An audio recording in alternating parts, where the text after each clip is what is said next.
Africa Business News, proudly sponsored by EY.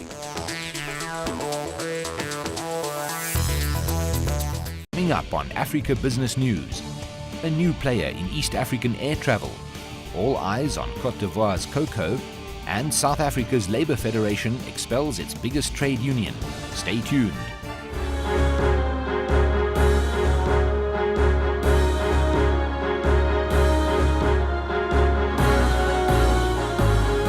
Africa, it is huge, it is diverse, and its business landscape fascinating and dynamic. And that's our business here on your favorite weekly African business stop. We joined in Nairobi by Boni Tunyo and in Lagos by Wole Famurewa. We have Christine Mundo here in Johannesburg as well. My name is Victor Homoeswana and this is the Africa Business News. Mambo poa, Boni. In Kenya, electricity users seem set to save almost 3 billion shillings on the falling fuel levy. Tell us about that. Absolutely, Victor. Electricity users in Kenya have saved 2.9 billion Kenyan shilling in lower power fuels surcharge levied by the power bills over the past 3 months following increased injection of cheaper geothermal power and the national grid. Now, data from the Energy Regulatory Commission, Victor, shows that fuel cost adjustment, which is linked to the amount of power generated from expensive diesel-driven generators, dropped to just about 3 shillings and 47 cents per kilowatt per hour for bills to be settled this month, from 4 shillings and 79 cents in October and 7 shillings and 22 cents in August. And it looks like there will be a new airline flying into Kenya, Mombasa to be exact, from next year, a Tanzania-based company that I've never heard of before. My impression was that Precision Air is the only other airline in that part of the world. No idea who Flight Link Air Charters is, but it looks as if soon all will know this Tanzanian airline. Boni? Well, Victor, this is a Tanzanian-based airline founded in 2003 and initially as an air charter firm that has now transformed and starts flights between Mombasa and Dar es Salaam. Now, the airline has announced plans to start flights between Dar es Salaam and Mombasa's Moi International Airport early next year. Now, once launched, the airline will operate at least 3 times a week direct flights from Dar es Salaam to Mombasa. Well, Victor, FlightLink is Tanzania's first airline to operate an air ambulance with jet citation. You see, in 2011 and 2012, the airline was voted a top mid-sized company by KPMG. So really, they're not entirely new to the game.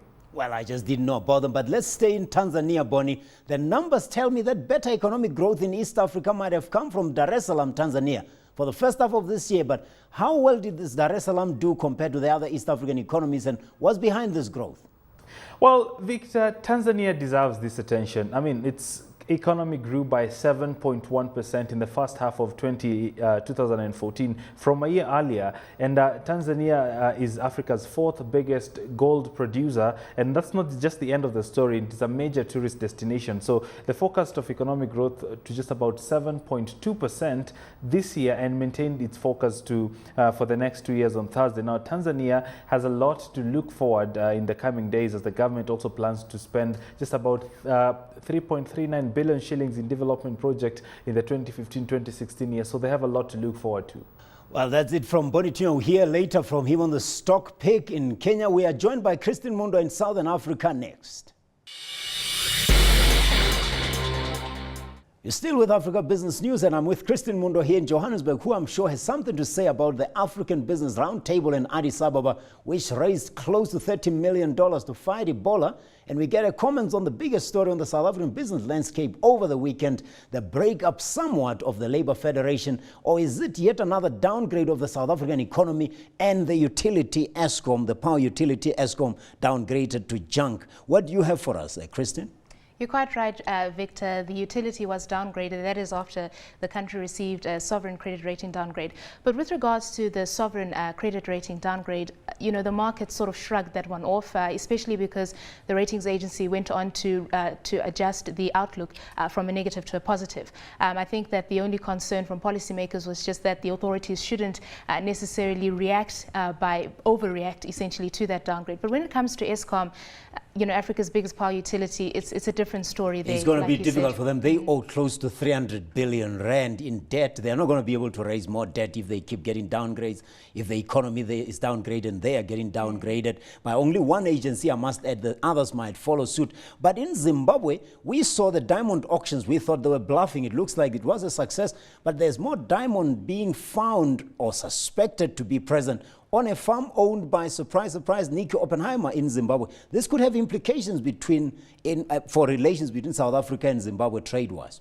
Definitely, but just going back to that diamond auction, it was the first one that was held on home soil. And if you speak to the mines minister, Walter Chidagwa, very ecstatic to say, you know, what we did in Antwerp, we can do on home soil. And it's interesting the prospects that the country has in the pipeline, for instance, setting up factories where they'll be cutting and polishing their own diamonds.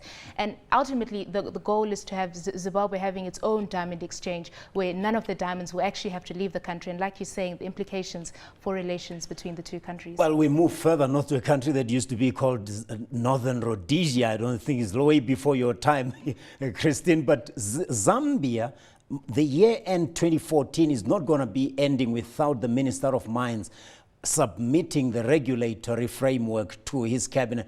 Is he going to make this deadline, the mines minister? What is it, Christopher Yaluma? That's a very good question you ask, considering the fact that he has missed a previous deadline, citing, amongst other things, the change in legal framework. But what's happening here is the minister, yes, Christopher Yaluma, has promised that the revised mineral legislation will be out by the year end. This is interesting, given the fact that, you know, Parliament has been disrupted with the passing of the late President Michael Sata, but he has promised that he has missed a deadline before. He's going to meet this one, so he will deliver. But, you know, the companies that could perhaps be affected rather by these revised laws are the likes of Glencore and Quantum Mines, who have operations in the country. Mining in Zambia is everything, so they can't be missing any more deadline. Christine Mundwa, thank you very much. Next, we are with Wale Famurewa as he takes us through some of the highlights of the week from West Africa to wrap up Africa Business News. Stay tuned. Wale, alongside the African business gathering in Addis Ababa to pledge support for the Ebola fight, I've also started seeing a personalized "We can help stop Ebola" message popping up on my Facebook landing page. The battle rages on into social media now. Meanwhile, the good news out of Cote D'Ivoire, despite West African economies taking a knock from the deadly virus. Tell us about that. Yeah, absolutely. There's some good news around the cocoa sector in Cote d'Ivoire. Cocoa arrivals from Cote d'Ivoire hit a record of 1.7 million tons during the 2013-2014 season. This is according to revised data from the country's Coffee and Cocoa Council. The government of the world's top cocoa producer have previously announced arrivals at about 1.7 million tons on the 1st of October, and that's up from 1.4 million tons in the previous season. And I think the good news about the outlook for the cocoa industry in Cote d'Ivoire is that farmers are better prepared to deal with disease. And we've seen disease take a toll in the past, but this time around, I think, given their experience with the 2007-2008 pod outbreak, I think they're in a better position to deal with that. And so the outlook looks very bright for the cocoa industry in Cote d'Ivoire. Remember, 3 of the 4 largest cocoa producers in the world are in West Africa, but life in Africa's largest economy, Nigeria, goes on. Wale, particularly inflation dropping to 8.1% in October. What's behind the drop, and is it sustainable? Well, I think some people will be surprised at that number. Yes, it's down to 8.1%, and especially given what we saw with the central bank and new policy around banks' deposits at the CBN. The central bank has limited deposits to 7.5 billion naira, and that's up from no limit at all, because what used to happen was that banks would typically deposit any excess cash they have with the central bank and earn an interest of 10%. Now that law has changed, has been revised a little bit, and so they only can deposit 7.5 billion naira, which means a lot of money will be out there and could add some inflationary pressure to Nigeria. But the good news, though, is that that number is coming down. The big question is if it will stay down. It should stay down, but let us not forget Ghana, another major economy in West Africa. U.S. Farmers Union president visiting there. MTN launching its mobile advertising platform as well. But intriguing, Wale, is that the Paris-listed Eutelsat Communications just signed a 10-year deal with a leading commercial broadcaster in Ghana. That's groundbreaking. Well, you know, Ghana is an interesting market in West Africa. Many people will say it's only second to Nigeria, right? So clearly there is some interest in that market, and that's why we're seeing those type of partnerships happening in that country.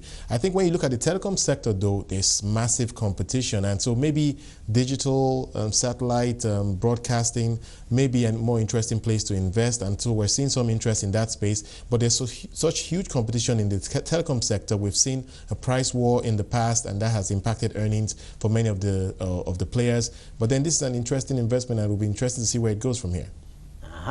That takes us to our trivia of the week. How well do you know Africa? We also get to hear about the favorite stocks of Wole and Bonnie. Stay with Africa Business News. And at this point for our stock pick, we say gather around Wole Famurewa and Bonnie Tunya. We ask you $10,000 I have to invest. Which stock would you recommend that I pick in your region and why? Starting with you, Wole. Right now, if you look at the market, it's a great opportunity to buy. We saw the market lose about 12% last week, and I would have to pick Transcore. The market has dipped significantly, and so has that share price. But we've seen a bit of a recovery this week, and the reasons for that are not far-fetched. That company, very, very diversified, very interesting investments in the energy sector. The hotel business is doing extremely well. I think this may be a good time to buy Transcore. A diversified business with interest in all sectors, including hotels and infrastructure, electricity as well. That's Wole Famurewa in West Africa. How about you, Bonnie Tunya in Nairobi? Victor, $10,000 is always very tempting for me, but looking at the performance of the Nairobi market today, there's a new listing, Flame Tree, a plastic manufacturer with a base in Malaysia, also operates in Nairobi under the brand Rototank. Started off at 8 shillings and 50 cents, moved to 13, and now trading at about 11.9. Looking at the performance of the Nairobi Securities Exchange, especially upon new listings, this would be a good place to put that money. At this point, we're talking about this day in history in Africa. November 11th is Independence Day of an oil-producing country, which is also dependent on diamond mining. That does not help you, Bonnie and Wole, because many African countries are endowed with both diamonds and oil. But which country do you think I'm talking about here? No idea. No idea, Wole. I'm disappointed. You are in Nigeria.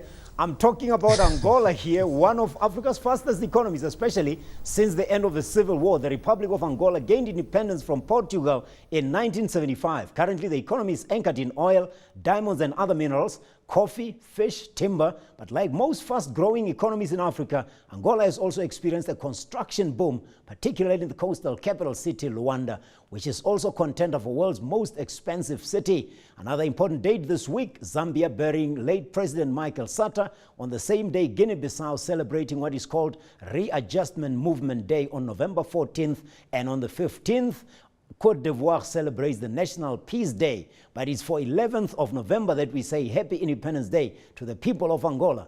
That's the show this week, folks. Bonnie Tunya in Nairobi, Wole Famurewa in Lagos. Thank you very much. And Christine Mundo here in Johannesburg. Stay tuned to CNBC Africa. We're back with you next week with more Africa business news. Until then, au revoir.